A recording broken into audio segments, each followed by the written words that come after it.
كان يسرق وكان يضرب وكان يسجن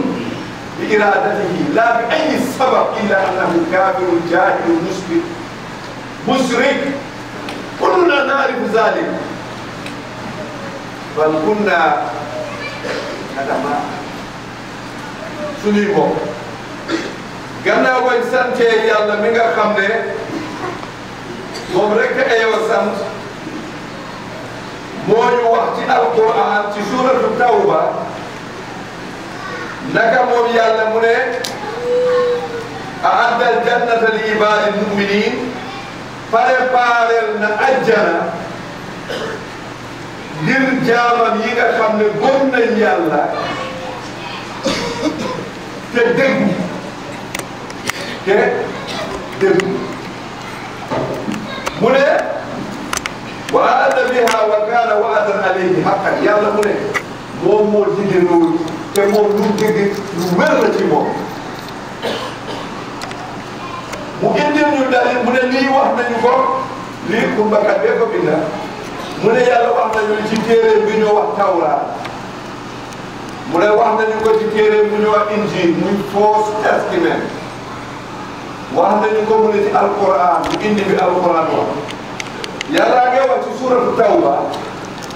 mu ne inna allaha naka yàlla astara jënd na jaayam tena minal mu'minin ak ñi gëm yàlla ci déggu di anfusihim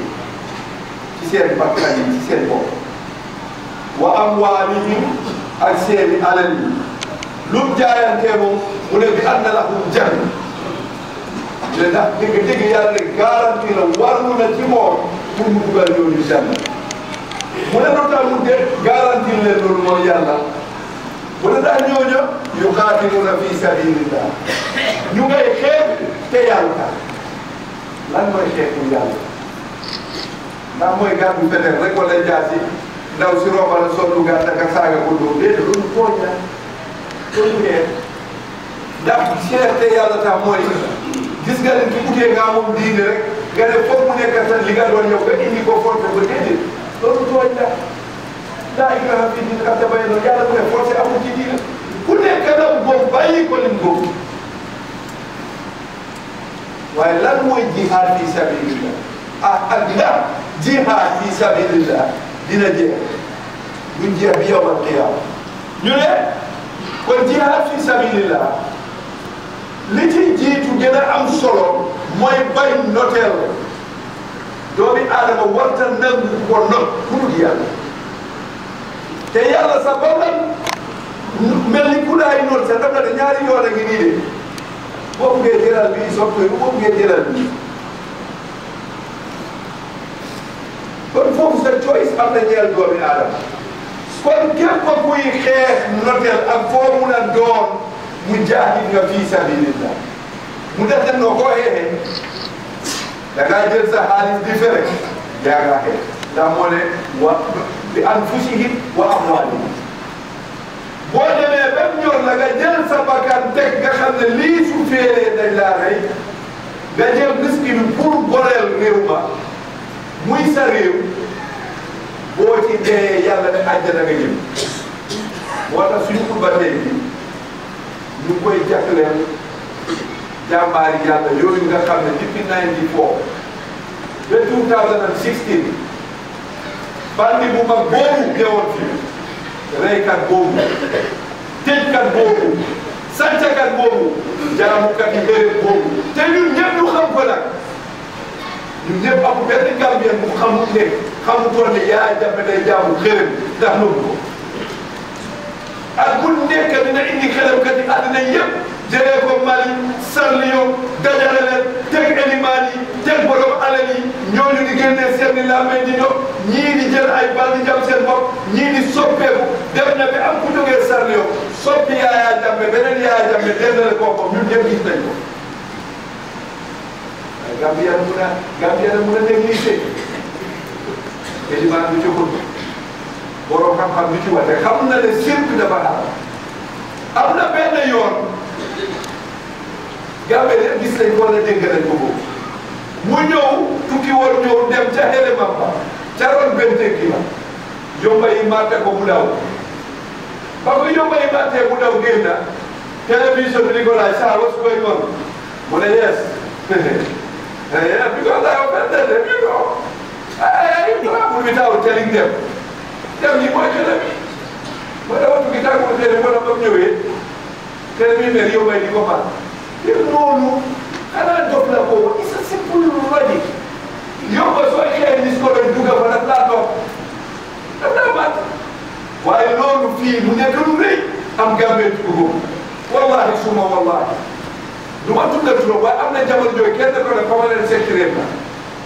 di mbokk yi may wax la imam da nga xamul waa ji rek di daay waa ji li mu xam ni soo yóbbay yow dañ ko gën rek da nga feebar yow dafa faj yow ku war a faj yow bi ko caaxaan ak yow ku war a faj laa la lis ko ñoo mayu ba lii ñu dunda ko fii ba tey jii ba 2016 mujaahid yu mag yi nekk ci réew mi ci biir réew mi ak yi nekk ci bitim réew mi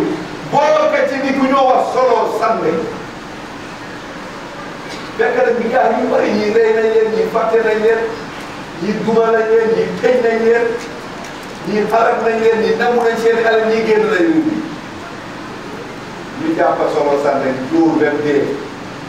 doomi aadama ruubu doomi aadama ngir ne lii dafa ñuul mu ne nee dafa weex rek nga lay ko nga foog ne yàlla bu fayal ba bi dafa kenn doomi aadama ñun ñu ne jàng nañ ci islam xam nañ ne sa mbokki julli boo xam ne da nga toog doon ko gis gisatuloo wala téye nañ ko rey ko jullee wuñ ko suuluñ ko suul bu sell wala dañ ko fekk kiram rey ko lépp su amee l'islam ne la jullee leen ko julli bi ñu wax salaatul gaay lii ñëpp xam nañ ko ustaas yëpp ko xam ilimaan yëpp ko xam tey nag fii ci jumaa ji nga xam ne bii mooy masjidul hurriya the mosque of freedom fii président bu fi ñëw itam fii la ñoo xumbee lu leer rek bu la fekkee ci lu leer alhamdulilah bi nga ànd ak yow bu la fekkee ci safaan bi ñu wax boo ñuy tey téye booy tey teyal booy rey reyal te suñ ko wax ko ci benn yeeg gàmmo yeeg fu ne la ñoo dem ñun suñ plateforme dafay yàq moo tax ñu ne li ko dooree 94 ca 11 novembre ñoom jot faal di waa Balangar kenn xamul limu nit ñi bare waaye xabaar woon nañu ne dañ gas pax benn xóol ku mel ni jot faal dañ ko suul live ku mel ni ñu jot faal dañ ko indi kenn bu indi ak ñeneen ak ñeneen ku mel ni Daba Maaye doon ko liggéey ya itam ànd ak moom itam ca caay-caayam boobu ndax liggéeyal sa réew dara ayu ci comme fekkoon ngay liggéey te yaa ma ñëw fekk ñooñu di liggéey nga liggéeyal sa réew dara ayu ci li bon mooy liggéeyal président bu bon président bu bon bi little thing you can tell him mooy mënumaa liggéey yow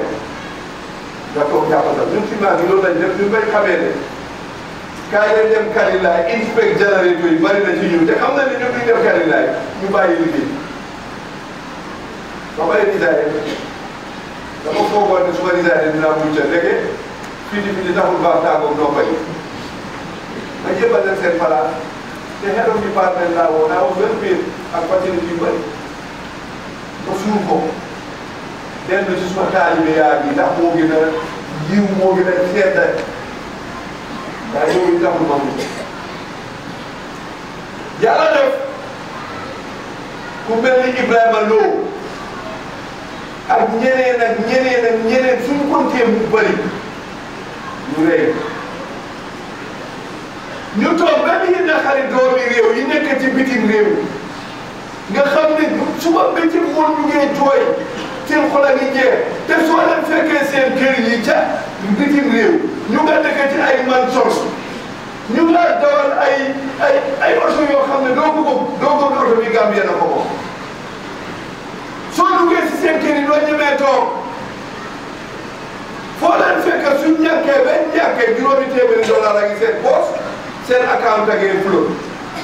ñu ne léegi nañ seen pexe ñu nekk Gambie ñun ñu bokk ñu xeetal leen ndax ñu ne tam ñu mën a jokkoo ak ñoom xalaat boobu kontaanoon naa ci de donte nag yëguma ko woon ba moo xew let's be very clear yëguma woon ne pexe ci suuf waaye benn nit moomul Gambia ñi nekk fii suñ munee di fexe ñi ne ci biti ñoom ñu fexe ñu ñëw bokk na ci suñ mbokk moomu di Jaga Jaay ak Saane ak ñeneen ak ñeneen ñi mën a tudd tur yëpp ñu jàppal leen rey bu bon waa léegi ndax mu war a islam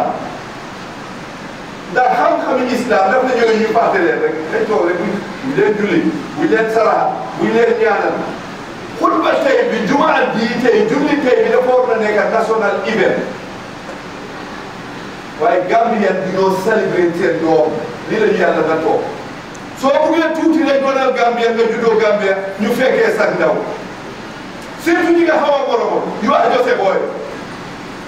you are nothing but a boy you are nothing but an ordinary somebody no matter what you know no matter what you read no matter how you comport yourself you are just a foolish boy this is Gambia te li nga am soo ko màggal kenn na ko màggalal moo tax ci biti ñuy màggal seen nit ñi dinañu ko indi ñuy raam seen woon soo fi déggee sëriñ a ngay ñëw jógee bitim réew kay seen Gambien ay millions lañ leen jox di leen enu si ak motu bi yëpp dañoo boole enu te fekk lam jànguñu ëpp alxuraan ak hadis mbir duñu ëpp salaatul faatihi defuñu lenn lu ëpp ñun niñ def te bañ tasee sa université yi ñoo leen dóor ba ñëwee ci daara yi ñoo leen mun ba ñàkkee àggale ñoo leen man waa gën a Gambie de booy su ma def bu ñu génneel ma soo ko defee pour mel ni ma may damay dee booy naka def maa ngi pour mel waaw ñu def ni ko yow nga xam su ma tasee ku ma tiral moo tax suñu jëmma yii jaay bakkan ñu rey leen dañ leen waroon a màggal sampal leen ay bàmmeel yu rafet ak mu nekk suñu ak nii la Gambia boole ci notalu Yaya Jammeh ak ña ko daan jàppale ñu ne nañ jël béréb sangam taxaw ñaanal leen li dafa war a am su amul ne Gambia fayuñ suñu bopp te lii ma leen a wax toog naa ak président wax ko te rafetlu na xalaat bi wax naa ko ki koy digal ci wàllu islam mooy dem moo neex dere mu ne bari foofu la waaye pour ma neex dere la naxari wu dere dara forcé wu tous loolu mu rafetlu ko moo tax président ebal na leen ñu ngi nii moom ak honorable Manjanko Samoussa di teewal président ñu ngi cey kontaan bu baax ndax kat yónnent bi moo ñu ko digal yónnent bi moo ñu wax ci hadis ne mu ne sinfaani fi ummati in salahatil umma wa in fasadatil umma mu ne ñaari kuréelam ci suma xeet gi de suñ baaxalee baax déggoo umma bi yëpp baax suñ uteyee nag salfaañoo di xuloo ka xeex umma bi yëpp yàpp ñu ne ko mooy ñan mu ne al ulamaa wal umaraa mu ne borom xam-xami diine yu maandu yi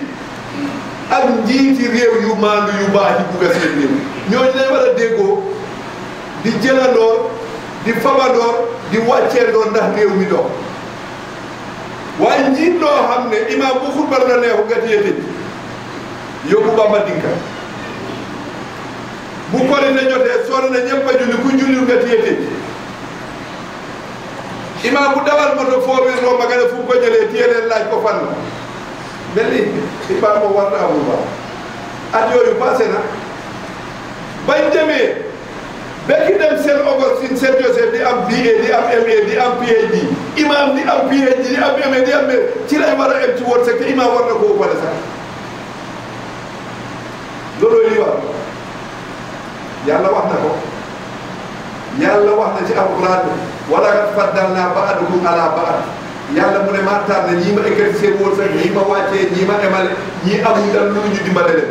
ngir ma nattu leen nag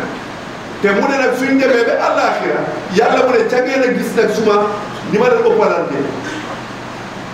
ndax foofu nguuram la fay àtte yal nañu boole ci ay yërmande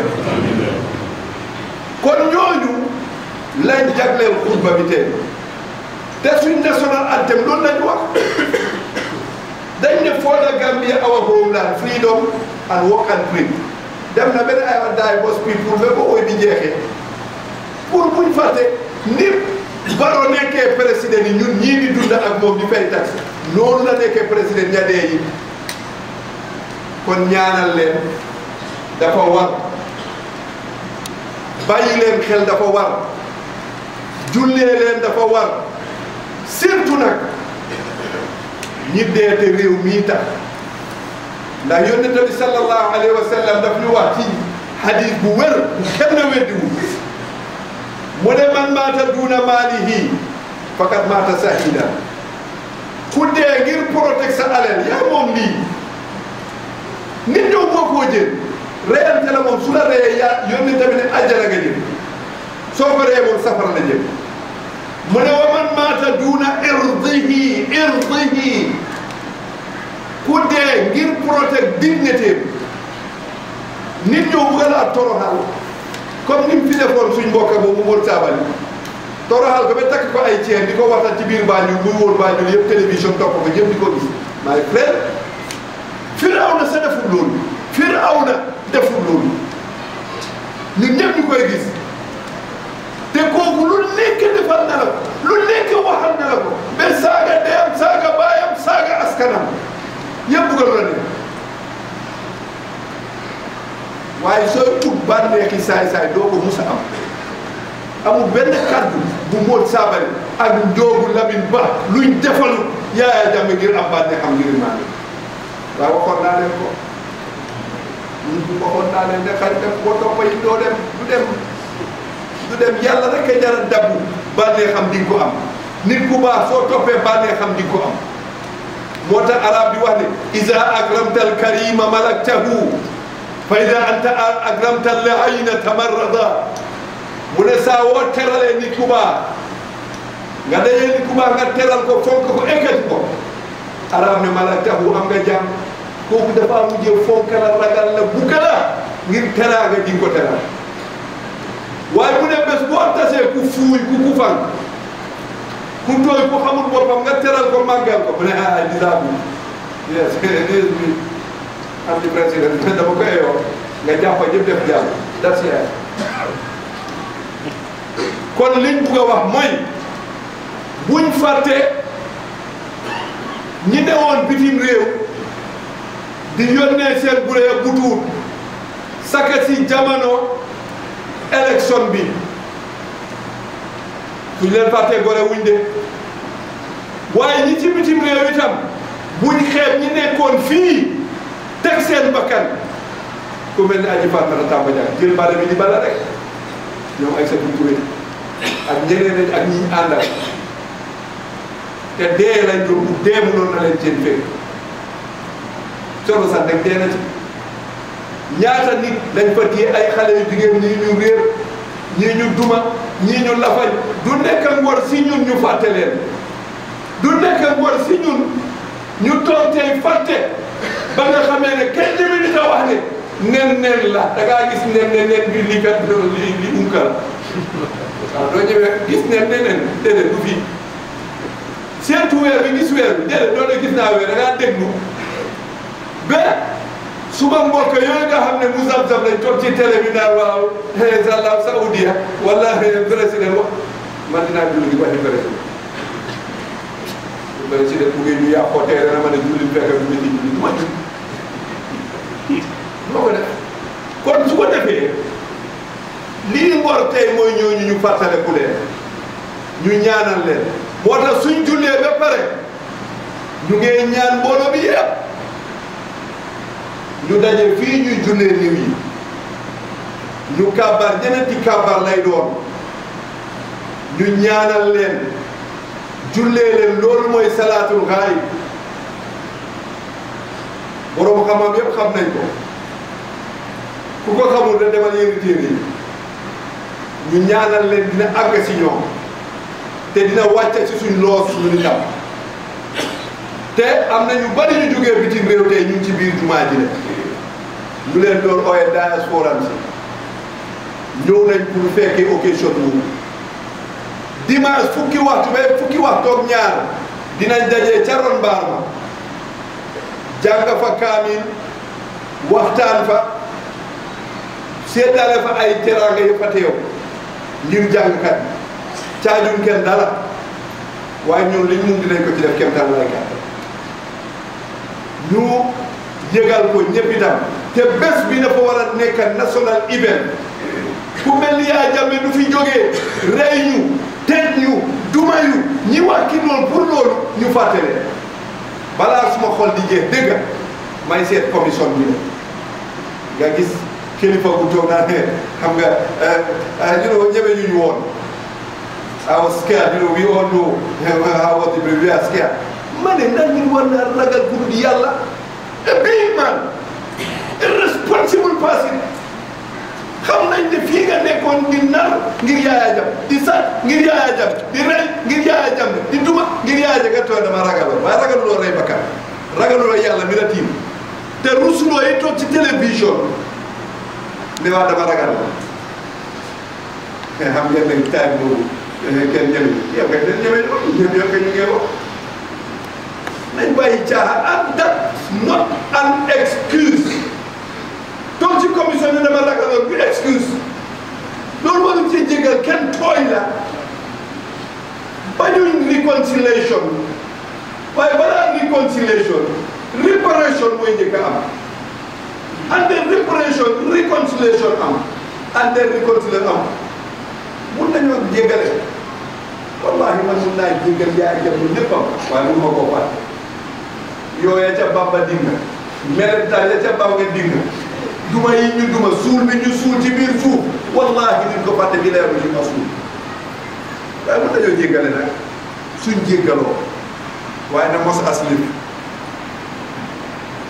lii lañ bugga ñu bàyyi xel bu baax ñi toog tey ci jamono am nañ lesin su doy jamonoy nguuri Jawara jàggante yu bari xewoon na moo jur ku koy Samba Saña moo jur Yaya Jammeh ñu jàngee ci boobu jamono Yaya Jammeh lépp a njumte la ñu jàngee foofu kon jamono jii dafa war a baax njiit yi dañ war a déglu ñi leen jiite ñi jiite njiit da ngaa wax ak sa ñi nga jiite waaye ñi nga jiite nam dañ war a ragal yàlla buñ la dugal ci pax buñ la yàqal buñ la añaan yàlla du ñu mus a def président ñun ñëpp yàlla du ñu mus a jox place ñun ñëpp waaye yàlla du ñu mus a fàtte ñun ñëpp te ñun diaspora si de dañ foogoon ne lu bon nguur gi ñu sacrifice suñ $30,000 $10,000 $5,000 di démontrer diggante seen département White House UN foogoon naa ne dañ am lu bon lu benn ministre wala ñaar wala benn ambassade waaye dégg nga ko fenn man personnel nag bugguma place li ma bugg a def su ma em bii ci jumaa ji rajo sax bugguma ko doy na waaye dëgg ku toog xalaataat ibin nguuri Macky Sall ba mu toogee indi na daal ku mel ni Souleymane Zilzo jox na ko ay place ñu si daal sol jox nañu ay place kon nguur gi tam ñu ngi leen di ñaan ñu bàyyi xel tam ña daan daw ci sedda bi ci snow bi -5 -7 téye flag yi di yuuxu di dagg ay billet di dugg ay boos di xulóog américain yi di xulóog ñii di dog seen billet di dem Switzerland ñii di dog seen billet di dem Ghana fuñ oote ñu dem réew mi ñoo ko bokk de doon Gambian américain terewul Gambian nga de doon Gambian British terewul Gambian nga de foo mun a nekk Gambian dual citizen ci dafa legal ci suñ constitution bi kon buñ xañ kenn place ngir ne newu fi loolu mu ci suñu xol yi te dinañu doon neex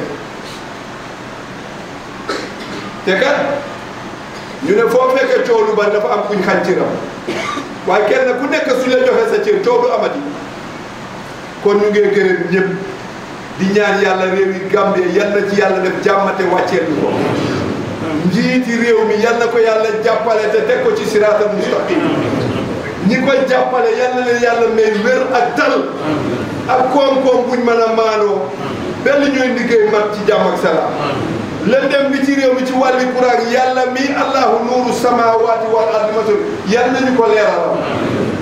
man na ko yomba na ko ñàkk bi ci réew mi yàlla ko fi yàlla jëlee suñ yoon yu paxe yu bon yu xóot yi yàlla mi am lépp man koo fàtte yàlla nañu ko defal te yàlla jox nañu lépp wallahi am na ay doomi réew yu nekk ci biti Gambie fi suñ ñëwoon indi seen moomeel ak seen xam-xam ak seen pexe balaa ñëwoon juróomi at Gambie doon beneen Gambie man xam naa loolu gis naa leen gis nañ ni ñoo liggéey ci bitim réew maa ngi amee xale boo xam ne moo may ataaya ca Gambie ñu ko docteur Jogomaay Cissé ñu bari xam nañ ko mboolem tonel ci bridge yi Washington yi demal na ko ba Chicago fu Amérique de Gambien la dañ ko dee caxe bu dem seet sori bi dali moo bi dañuy fay bu liggéey Jogomaay Cissé Gambie fii la PhD holder la ci samp bridge ak yoon lu nekk lañ am kere jotaay Moustapha Ndiaye am na fa benn nguur suñu wax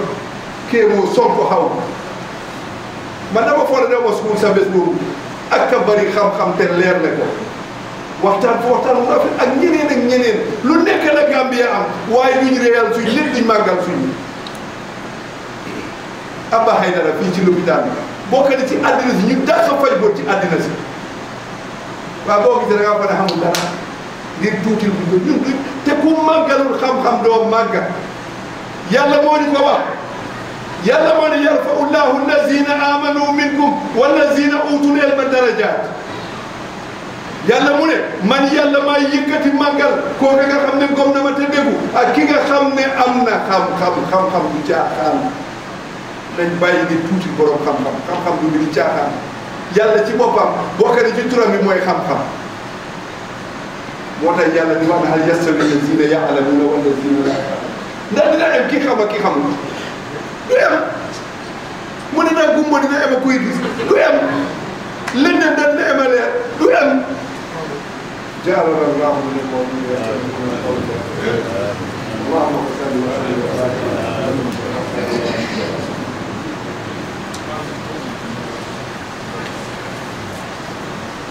ربنا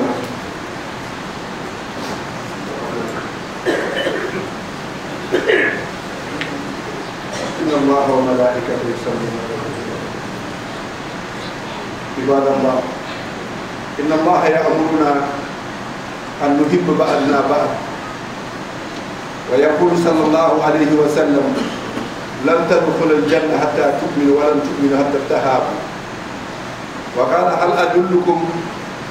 على أن فعلتهم تحبون بعضهم قالوا بلى يا رسول الله mbokk yi ñu ngi sant yàlla di delluwaat di julli ci yow di ñaan mbooloo bi nañ buggante yàlla xamul joolaa xamul pël xamul soose yàlla bu baax rek la xam wala bu bon yàlla mu ne nañ buggante moo ñu bind pour ñu buggante ñu soppante askan du dem ci kanam mukk fekk buggante wuñ soppante wu yónnent bi sallallahu alayhi wa sallam mu ne du ngeen dugg àjjana mukk fekk ba mu leen yàlla te du ngeen gëm yàlla mukk fekk buggante wu leen xanaa buggu leen yónni sa bee wax xanaa buggu leen ma xamal leen jëf joo xam ne su ngeen ko defee ngeen buggante ñu ne ko xakkañ mu ne su ngeen rombantee dee leen a nuyuwante xanaa nuyuwante yow bana soo rombee sax mbokk na nga def salaamaaleykum ay tama rek yónni tamit bu yàggee rek ngeen buggante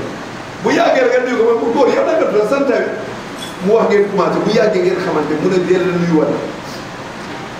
ñu ne ak lan mu ne tabaadulul hadaaya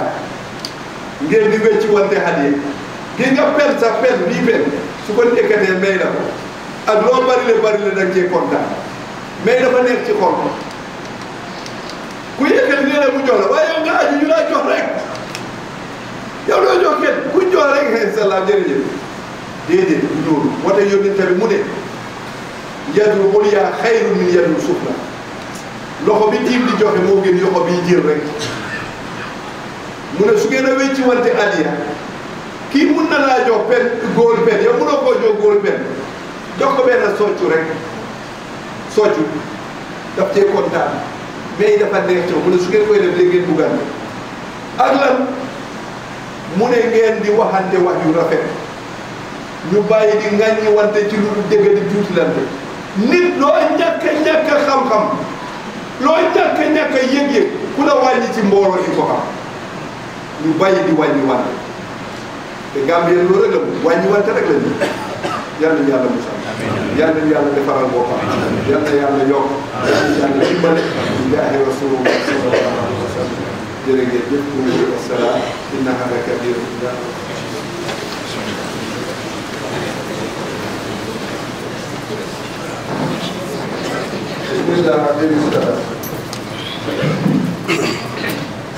الله أكبر الله أكبر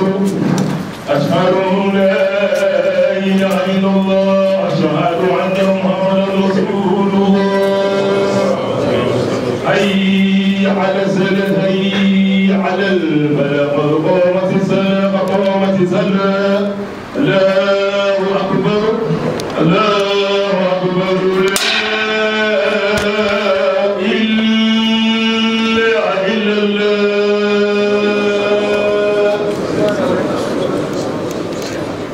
استووا واستقيموا واعتدلوا استووا رحمكم الله يقال من الساقين نبالغ من الجريان الله اكبر الله أكبر بسم الله الرحمن الرحيم الحمد لله رب العالمين الرحمن الرحيم مالك يوم الدين إياك نعبد وإياك نستعين اهدنا الصراط المستقيم الصراط الذين أنعمت عليهم غير المغضوب عليهم ولا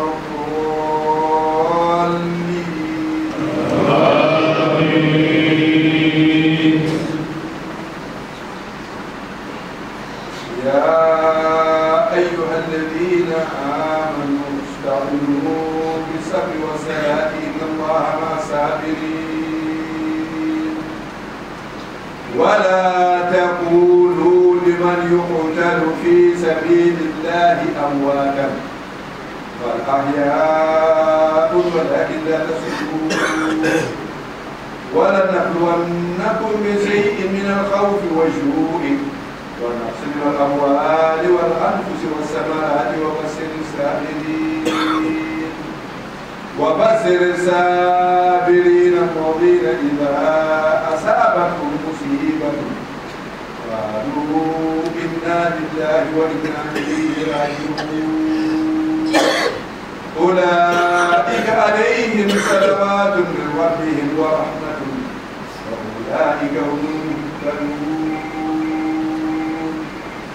الله أكبر الله أكبر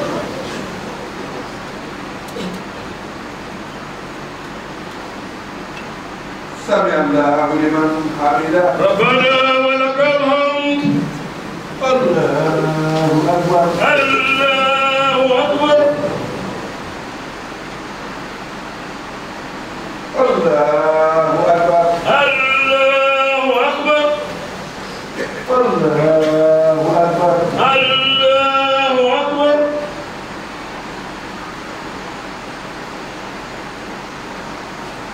الله أكبر الله أكبر بسم الله الحمد لله رب العالمين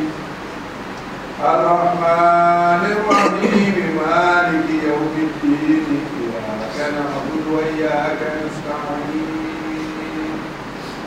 اهدنا الصراط المستقيم صراط الذين أنعمت عليهم غير المغضوب عليهم ولا الضالين آمين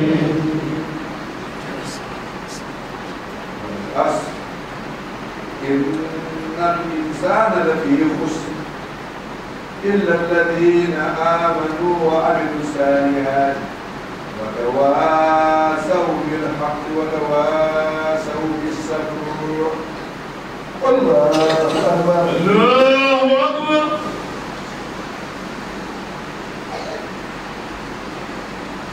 سمع الله لمن حمده ربنا ولك الحمد الله أكبر الله أكبر الله أكبر الله أكبر الله أكبر الله أكبر الله أكبر الله أكبر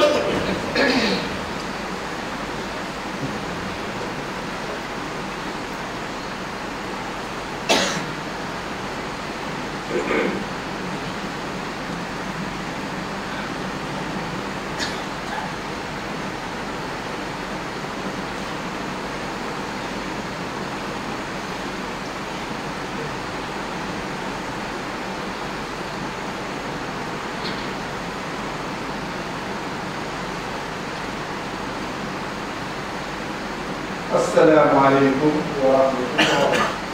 السلام عليكم ورحمة الله السلام عليكم ورحمة الله السلام عليكم ورحمة الله mbokk yi ñu jottali leen nuyoo Thierno Abdourahmane Bari fii la waroon a jullee tey te su ñëwoon salaatul janaasa bi moom lañ ko doon jagleel waaye yàlla def dafa am ngànt bu ko bett waaye ebal na suñ mag Alaaji Babacar Ndiaye ak suñ jerbaat Pa Ousmane Diané ak Alaaji Ousseynou Dramé ñëw nañ teewal ci ko ñoo xamee ko noonu comme niñ ko waxee ci xutba bi la rek bokk na ci mbooloo bi one of the best immigration lawyers doomi Gambia la ñu ko Sadio Baro mu ngi suñ biir man moo doon suma personal lawyer suma famille yëpp liggéeyal nañu ba ñu am suñ kayit yi yëpp butuut ma ko fee in fact ba ma dugalee suma green card bi dama war na fekk mu dugal ci moom moo contribué $500 pour mu xam mu ngi ci mbooloo moo tax diaspora bi waxuma ñoom as bu ndaw bi waaye diaspora bi yëpp inventaire ay suma ci waaw waaye Gambian bi ñi dëkk fi moom mën nañoo toog ñun tam dañoo seetaan suñu teraanga jiwee xoolal bu déglu yaa ngi invité ñu kat boobu na waaw ba pare ñu ngi leen a ñaan si ngeen demee gërëmaan ñu président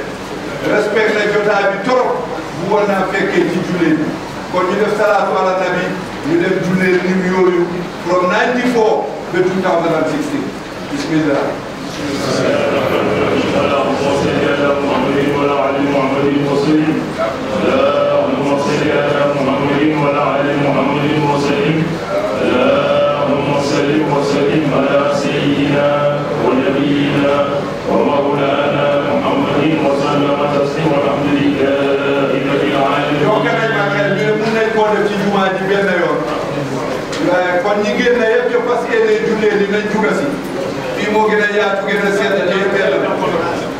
kon bismillah waaw baax na fii kon ñu def ko fii rek dinañ jox jullee niw yooyu kenn ci kilifa yi teew fii ki fi teew di mag ci ñun di kilifa di ñun di nijaay ci ñenn ñi Imam Omar Ba di éliman ci waa Banjul yi moom lañ ko bëgg a jox bismillah waaw kon ñu jox ko mu ne ñu jox ko jarbaatam Xaadi Mouhamad Lamine Kane ñun ñëpp ñu bokk a julli bismillah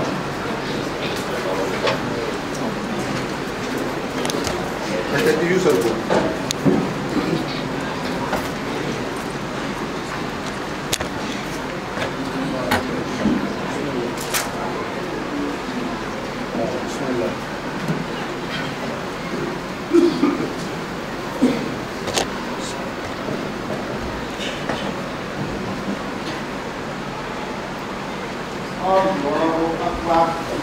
Allahu Akbar.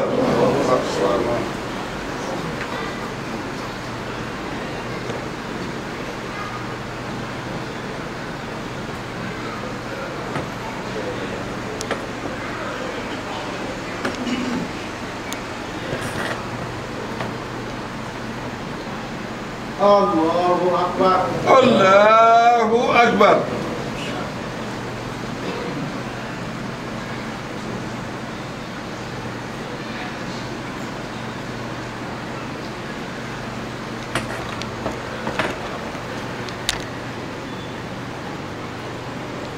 الله أكبر الله أكبر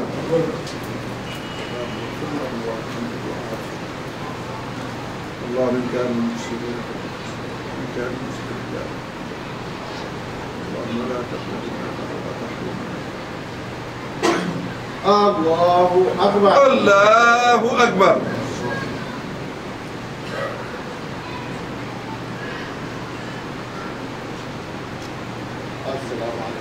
السلام عليكم ورحمة الله فرنا تيبنا واتنا Gambian يب تمني يلا يلا جوفنا الدياب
Gracias.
on now. Let them take it back.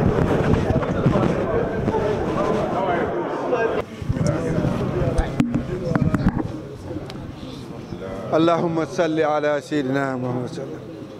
وسلم اللهم صل وسلم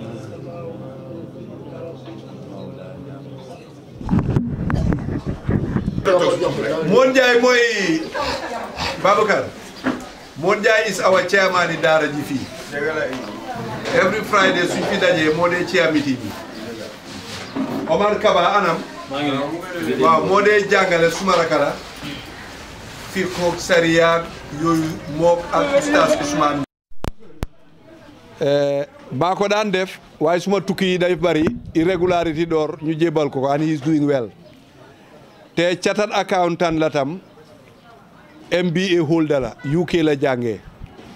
mu ngi liggéey ak Deloitte te noonu la mel ci l'islam bi tam yaayama suma yaay bokkandee baay maa ko yar li tax ma bëgg ñu waxtaan tuuti jotaay bi bañ ko xalaatee damay wax toujours ne en boo bëgg enu rek yàlla moo la koo gàddul bu dee moo tax am na ñu ma ko waxtaanal ñu ne ma hee loolu dina seer dépasse bi dina seer naka lañ fee dajee ñu ne may leen lu tuuti la ci yàlla barka démba ma dem seeti Saloum Ndiaye Atlanta ñu bari xam nañ ko mu ngi dal Paradise Hotel kasuwali may waxtaana amileet kasuwali won ko jotaay beeg prière si ñu war a def sonde yëpp ba pare mu ne ma imam lan laa ci war a def man ñoom moom Paradise Hotel mu ne imam lan nga bugga ma def ci occasion bi le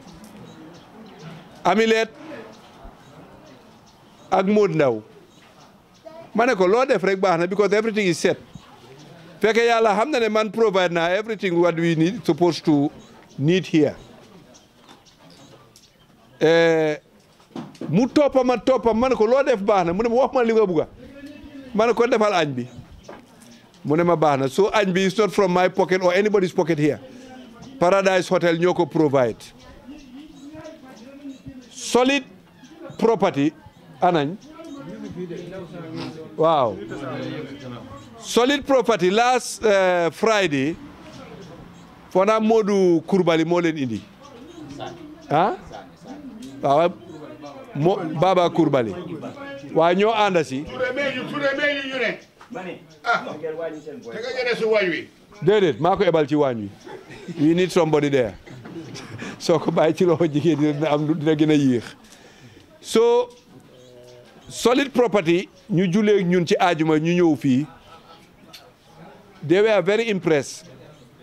ñu ne dañ bugg a dugal seen loxo ci juma jeeg daara ji ak everything ñoom solid property dañoo samp ay kër di jaay di lebleeg di luyaas ndax du noonu correct me when I'm going wrong ñu ne ñoom itam dañ bugg a def seen loxo ci jotaay bi may leen seet leen lu ngeen soo ñu providal ju ndox ci jumaa ji joxe nañ fa ay ndox yu neex la sax man musuma gis façon boobu won nañ leen tam suñ future projects ak present projects yi ñu am in mind so ñëw nañ ñoo some of their staffs ñu ngi fi so dama bëgg ñu gën a xamante ñun ñëpp kale toog ca koona ba fale wax ma Sambu Baro de moom local la moom waaye kim dendool mooy Sadio Baro he is one of the best immigration lawyers in America yekati salo ñu xamee la ba ma nekkee America ñuy toppatoo suma kayit yi lawyer tubaab lañ ma njëkk a jox waaye things were very slow for some reason moom mu step in boo ba léegi moo yore suma kees yi jabar ak doom yeeg yëpp moo ko yore musul maa laaj bu tuut foog ñu wax loolu and it's very expensive to have a lawyer in America te fu ñu amee kees dafa fly ñëw ticket am ta musuñ ko jënd provider bañ dugalee suma green card maa ngi war a jot $1,000 plus moom moo def 500 ma def 500 bi dat Sadio Baro kim dendool noonu moom Gambian la fii foog naa yónnee mi gin Mouhamadou Owol waaw suñu xarit la fii la dëkkaa ñun waaw ba pare xarit yi Souleymane Diallo la kim dendool mooy BC ko xam meri la xam nga ko dafa def ay container di dem ak a ñëw di indi suma bagage yëpp li ci gën a bari lu booy indi wut moom moo ko indi musuma cee laaj bu tuut ki ci BC help me with those people I don't know them waaw non ki ci sa gannaaw ok yaa ko indi waale kii mooy Thierno Ndiaye alhamdulilah car macha allah yal na ko yàlla yokk mu ngi Texas li solid property di liggéey moom lay liggéey Amérique moom Iba am raay ndax du waaw moom affaire yi kër compagnie bu rëy la am di liggéey ay kër di toppatoo yooyu daal comme solid property rek so you have a partner here mun ngaa wax ak ñoom kii mooy brother Baboucar Ndiaye Baboucar na man mooy suma xarit dégga for the last 40 to 50 years ñu ngi xamante we are working together bokka nañ ci organisation su bari the Gambia Association of Engineers ba maa liggéey GUC ñoo ci bokkoon I think he was the secretary is it No, I was one of the coordinators. okay and Aki Allen was our secretary something like that ki ci gannaaw noonu I'm a friend of the giant family. okay so are you the one who called me No. there was somebody who called me about 5 days ago.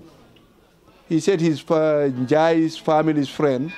and he would like to attend and participate in the recital of the Holy Quran. And he would like to say something. Not you. Okay. He's in the country anyway. So Kim Denol ni kill your papa fal ponkelam soldar gene gis ni ay bouton la yore ñoo ñëwoon file pour fexel Jemus Jammeh moom jerbaar la ci Saa Daawda wala setam la seti Saa Daawda la soo ko fekkee këram sorry no that's not right we will not take that Saa Daawda mooy maamam you know kale mooy Alaaji Baro bokk na ci mooy tam ponkalam soldaar la ñoom ñëpp saaf nañ seen sentence in America sentence yoo xam ne America naa fee xalañ rek waaye taxu koo métti loolu waaye naxari woon na ñun xeex nañ ci ba soona pour ngeen xam how much these people sacrifice yëpp pour chef dëkk bi Thierno Ndiaye daanaka all the financial cost single handedly moo ko def mooy Thierno Ndiaye ma la toog kii nuroog Buhari noonu you know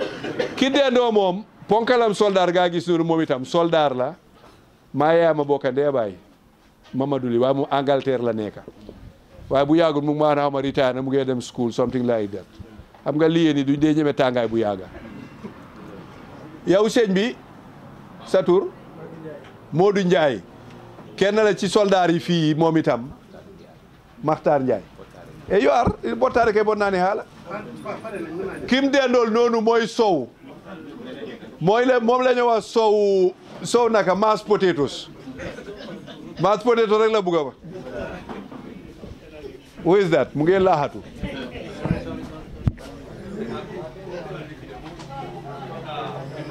waaw kii moom mu ngi woon ci lopitaan bi right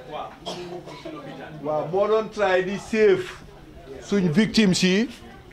especially Moon Njaay di ko dimbale ci deret ak ba yàlla def Moon Njaay de waaye Moon Njaay fi mu jaar daal ba fulla ba butta ba génn jaaxal na ma bu faraa xam-xami séeréer yi la soo kii mooy Ousseynou Mbuub moom childhood friend la jerbaat la xarit la kóllëre la ci man liggéey nañ kóotu benn ma bàyyee kóotu dem Angleterre xosuli be sampa kiram del si toog you know kim delloo mooy Yunus Haydara Yunus seti Saa Daawda la moom itam moom medical doctor la ponkalam docteur ngay gis noonu mu ngi Angleterre jeexal na mu ngi liggéey so gannaaw añ baa ngee ñëw nag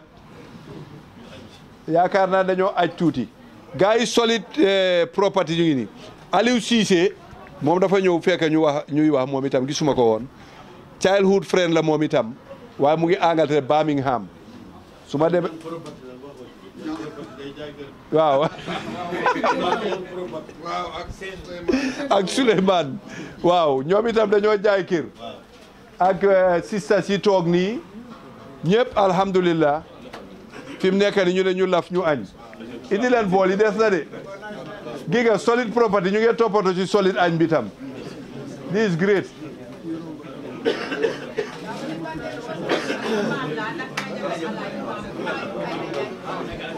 ah waaw yow suma maam nga yow suma jabar nga wax naa loolu bu yàgga ca Kentucky laa leen ne suma jabar la moom kii jigéen ji moo jur Njaga Jaañ xaaral bañ pare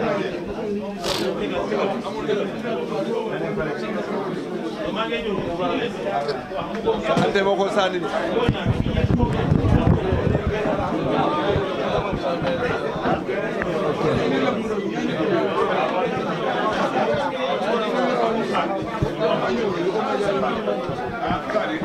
and we who were living outside, we knew fully well that if we die, the same thing will happen to us. And that type of violations must be stopped in one way or the other. So we have very good Gambians. People like Cherno Njai, people like Pap Fall, people like Njaga Njai, people like Alaji Baro, people like, I think Alaji Boy, right? In North Carolina. And many others. And Modu Njai. These people came together to agree to save others, but for them, even if they are killed, they don't mind. They came after missing Gambia many years. Of course, they knew there was a lot of infrastructural change, even in the State House, but they took the risk to liberate this country. Of course, some of them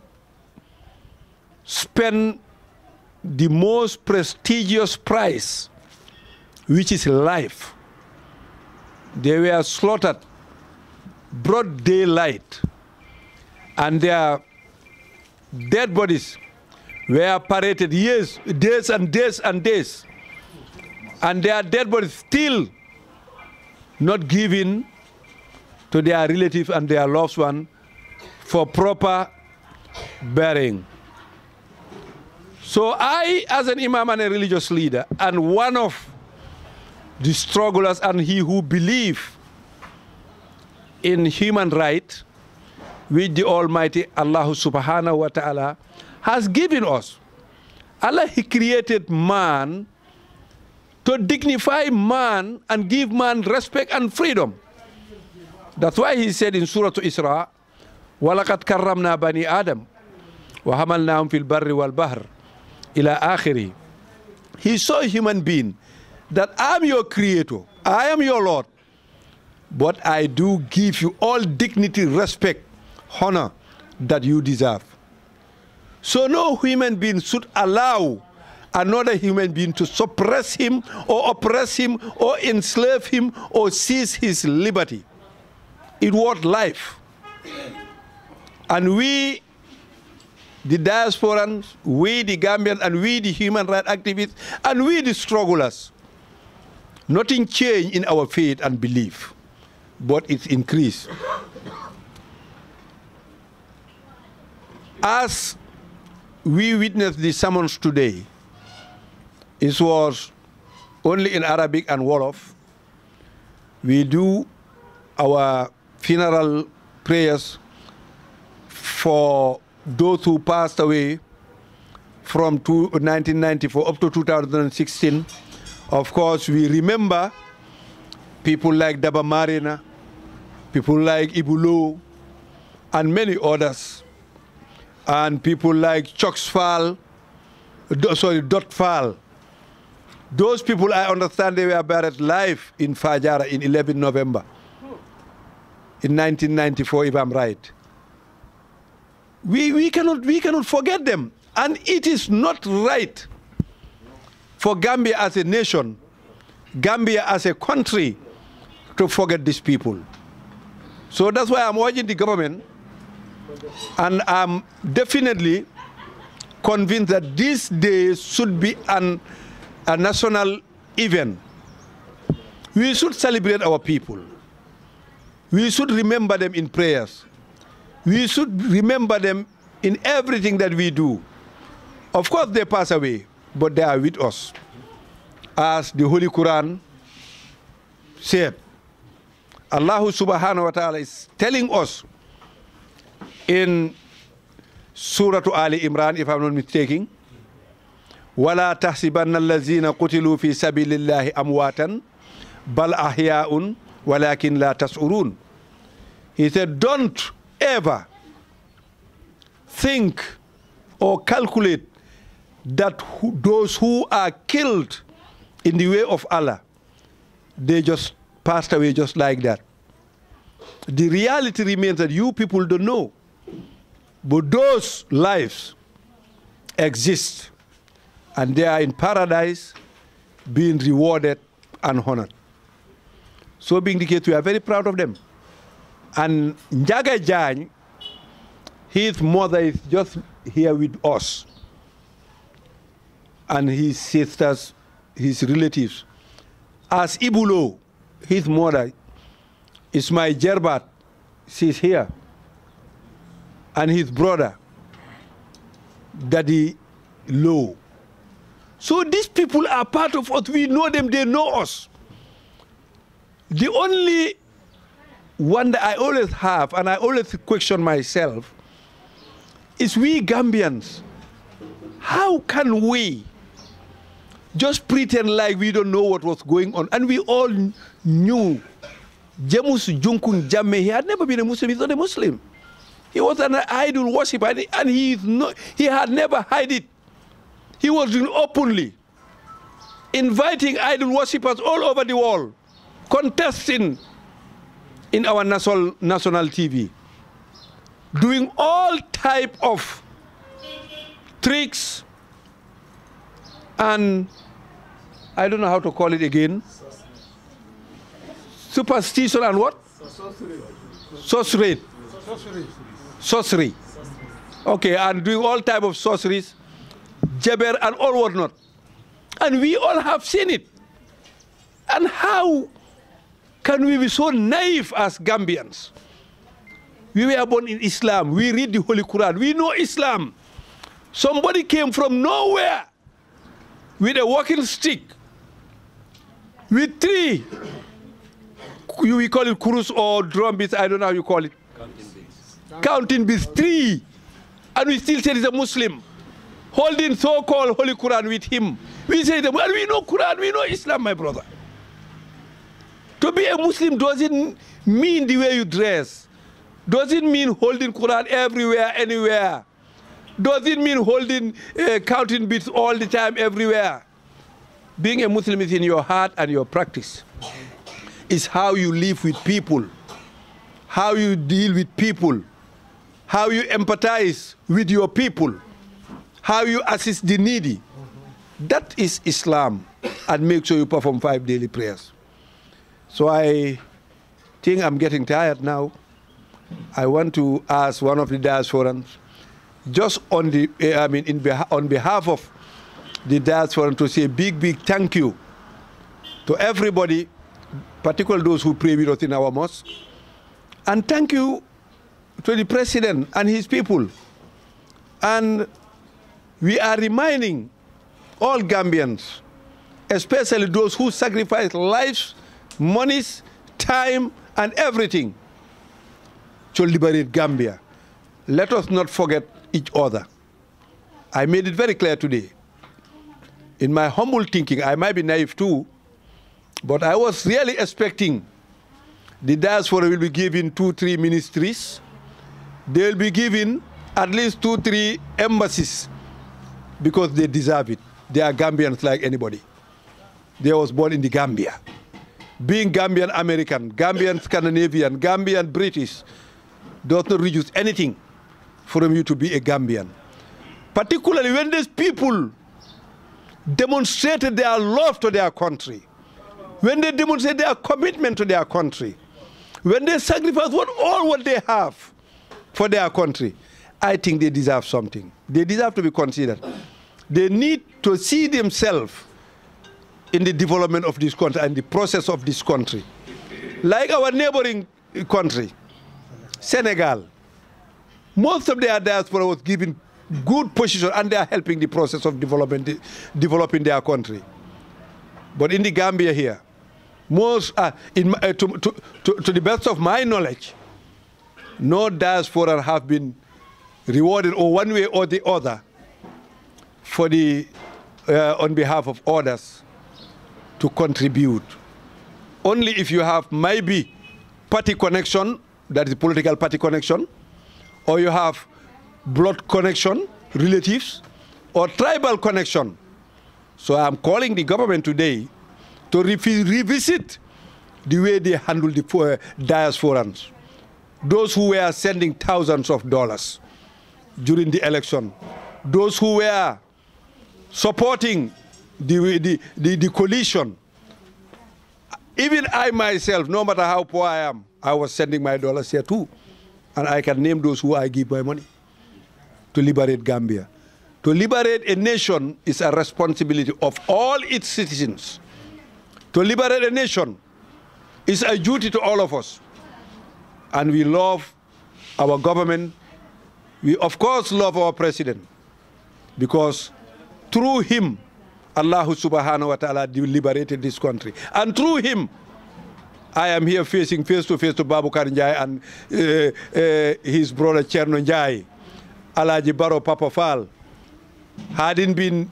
him and the help of the Almighty Allah subhanahu wa ta'ala, even if we die, our bodies will not be brought to this country. So thank you, Mr. Baro. Thank you, the government. Thank you, the Gambians. Thank you, the coalition. And I urge all of you to continue your coalition. Coalition is the answer. Coalition is the choice of the Gambian people. Assalamu alaikum wa rahmatullahi ta'ala wa barakatuh.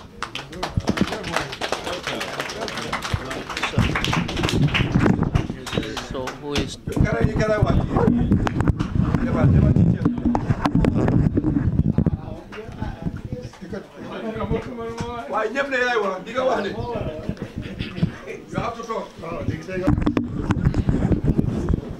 maa ngi nuyu mbooloo mi yëpp ñi teew fii man maay Cherno Njai. I was one of the members of the December 30th group who were here to try and remove the dictator. In the process, we did lose 3 of our compatriots, and we came home to express our sympathies with the families and their loved ones, and also to do a special prayer for them. May God grant them peace. May they live in our memories for a very long time.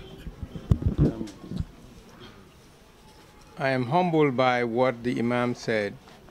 earlier. It is truly an honor to be here and to... He and I go back a little while when he was in exile, and we were communicating and working together as a team. He wasn't part of December 30th, but the sentiments that motivated us were the sentiments that have motivated Gambians well before December 30th.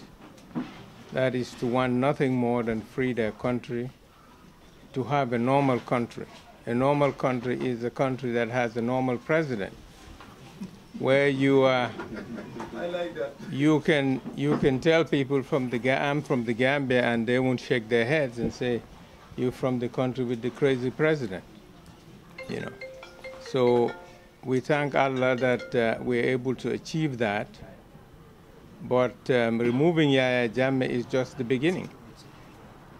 What we must now do is to build an inclusive society. And that means not only rectifying the errors of Yaya Jammeh, but also putting together structures to ensure that nothing like that will ever happen again. We have a coalition government, and I urge the government to work as a coalition rather than a party-led government. That is an important thing. I urge President Barrow to lead as a member of the coalition rather than a member of a political party. So the diaspora has a lot to offer. We are resources. We are Gambians just as well as any other Gambians. We are not more Gambian than anybody else. In go ahead ci olof ñun doomi réew mi lañ kenn ëppalewuñu fi ñun tam ëppalewuñ fi kenn ñun ñëpp a fi am. And there is tremendous talent overseas. There is tremendous talent here as well. So what we need to do as a country is to ensure that the best among us are working to help this country move forward. We must emphasize excellence, not mediocrity. And that excellence is available in every field, is available in every ethnic group, is available in every gender. So, in summary,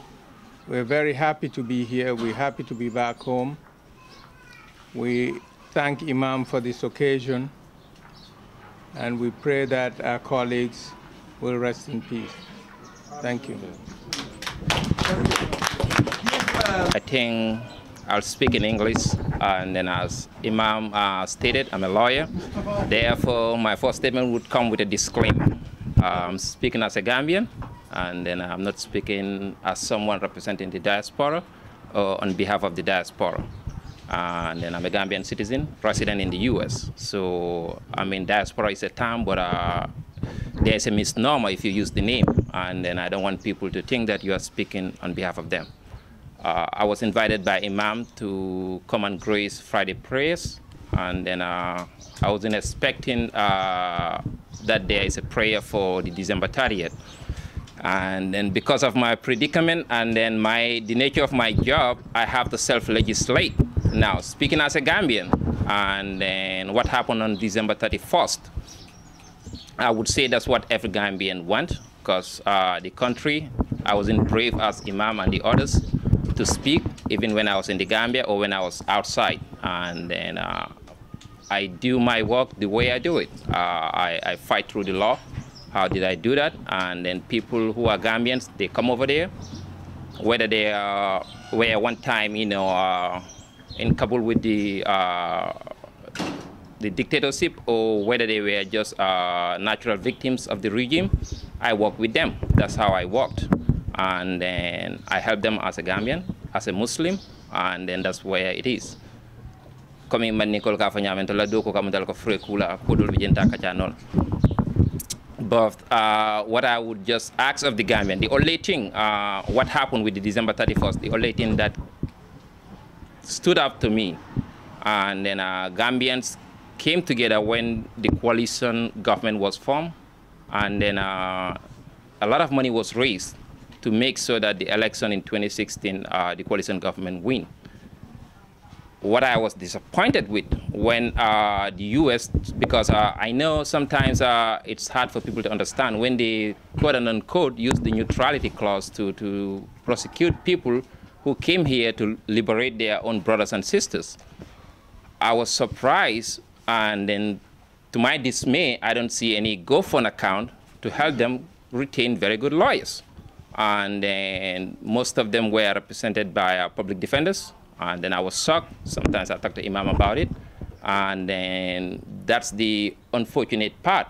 because what happened to them? They are Gambians here, nobody cares, but it's, in my opinion, from a legal standpoint, it should have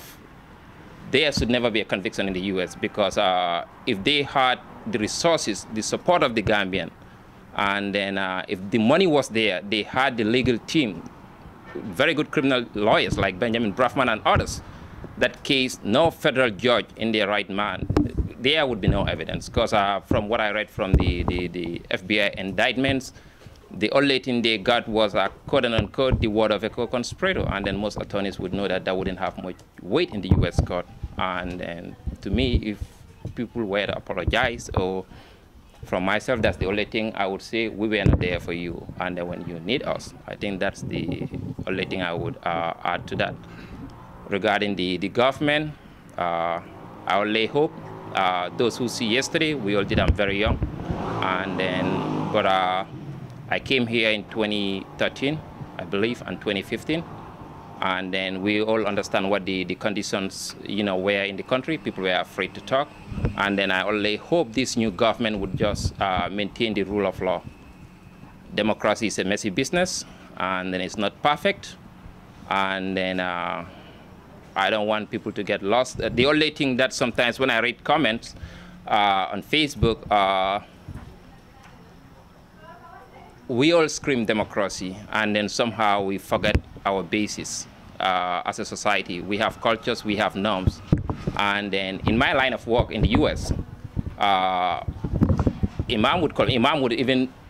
he wouldn't read a paper without calling me, for instance, he would do that. And then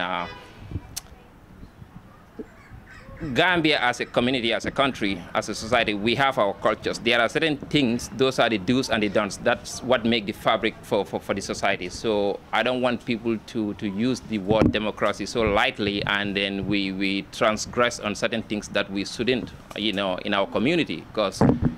you can have democracy, but if you don't have if everyone is not cultured, if we don't have the basis, we cannot live together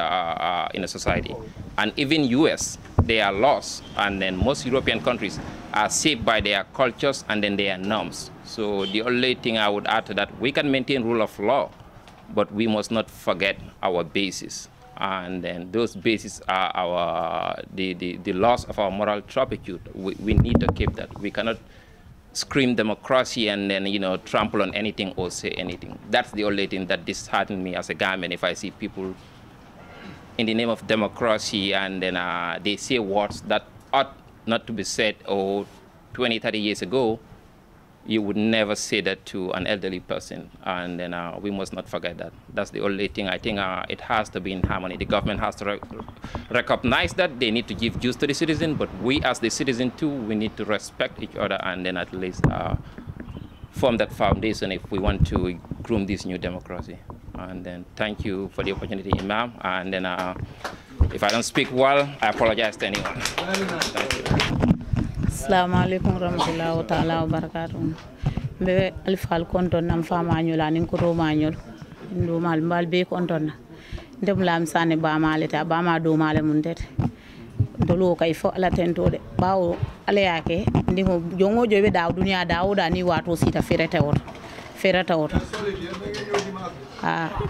waaw anata pour banko la kuwalla afindita nan walla nan pour anata jan saya ya taraja dolbe duwala ron alama ala kera diala alama ala ya ko musumiyandi ate fota siyemena alama ala ya ujuka dingoliye fol kesika isa da bondila la mun tele ko mota khutba bi khutba luñu nakadi mo waxal nañu deglo le luñu nakadi mo waxal nañu ko xana jambar yi nga xamne sacrifier nañ seen bop pour jot nit ñi ci réew mi ak jot réew mi comme jambar yi muy wax tabarakallah ñak pexé bo ci aggé ñu olof yi dañ wax né poussante ci mara ila xam bo waxé sa amu delu gannaaw xamna bo lolo ta ngeen jël seen décision jëm seen jëm wa yalla def nako su ko defé njit lu jara sét la balañ ko tan yu bari yu xew ci aduna bi réew ma yaqku dafa ko jité ndax yow bu fekkee sa bopp rek nga xelaatoo nit ñi mën nga indi musiba moo xam ne ñëpp a ciy dee tu boobaa nga lor nit ñi du fii rek la xew fu ne lay xew tabarakallah waaye nag yéen programme bi ngeen jël ñëw jaay seen bakkan dëgg la amul leen li ngeen soxla waaye am ngeen ko tey Bismarck boo ko jàpp si sayleeni jaamani yu mag yi la bi jaamaan tasee mu bugg ñu dajee xam nga lu mu tëddaloon mooy weñ safara ñetti ñooñu la tëddal ne gànnaay moom la ñuy jëfandikoo ci doole mooy tax ñu am lañu soxla ñun na yàlla musal nañu ci loolu su fekkoon def nañ loolu musiba mooy am bon bu ñuy tànn nji war nañoo seet expérience am nit ko yëg nit ñi la ko xam nit ñi fi ne la ku yéene nit ñi jàmm la ku yéene réew mi jàmm la ndax benn bakkan rek boo ko reyee dafa mel ni rëy nga ñëpp kon moo tax bi mu dee tëralee Babacar Sadiq bi ñu ko tànnee mu njëkk ne xalifa yónnent bi lan la wax dafa wax ne man biñ ne Muhammad dee na kenn ñemewu ko Omar ne ku ko wax mu rey la ku ko wax mu rey la ñëpp ragal Babacar ñëw ci kër gi laaj Aïcha war a dem mu bañ mu ne mu force jël caabi ji dem fekk Seydina mooy mu ngi tëdd pare na yàlla ñëpp lay rey du dëgg mu fóon ko ne ko matal nga sa yónnent jotal nga kenn gënul la fa tabarakallah waaye nag ba mu génnee lu mu leen wax kenn ñemewut a taxaw wax ne Muhammad dee na Babacar dem ci jàkka ji kuy jaamu Muhammad dee na waaye kuy jaamu yàlla du dee mukk kon nañ dellu ci yàlla ñu jaamu ko mu ne leen tànn ngeen ma jiital ma ci seen biit kooku mooy nit waaye na man gënuma leen su ngeen ma gisee ma ni ci njub ànd leen ak man su ngeen ma gisee ma ni ci njubadi ba kontor leen ma waaye ki nangu na ku ko def lii kooku moom moo tooñ kon njiit bu juba njiit bu xamul li muy def fay sànq réew dañ ko war a seet njiit bu bees bii am sant nañ ko ndax ñun Gambie ni ñuy Sénégal kooba bor bu ne duñ am mukk weer ñaari weer lu mooy ñu ne boole bi tëj nañ ko kenn du xam foo jëm lekk mënta am bateau ñëwatut marchandise ñëwatut Gambia Angleterre ñoo ko yar jox ko indépendant suñ dogee suñ digg ak Angleterre dog suñ digg ak Commonwealth fuñ jëm manta dem ak yu bëri yu xew yu demee nii yooyu bu continué woon musu gars yi bi ñu toogee léegi lépp réglé nañ ko gars yi fi toog bi ñu toogee léegi am nañu expérience de lépp réglé nañ ko delloo nañ Commonwealth jokkoo nañu réew yi ñu dogootoon ubbi nañ booda bi gaal yaa ngi ñëw yëf yaa ngi ñëw fu ne réew mi nit ñaa ngi am jàmm démocratique philosophie grise yi ñoo ko génne jamono Aristote Thalès Démocritus Julianus gars yooyu Sahara ñoo génnee lu ñuy wax démocratique seen téere yi mu ngi ci waaye démocratique lan la dañ ko war a wax ni ñu xam lan mooy démocratique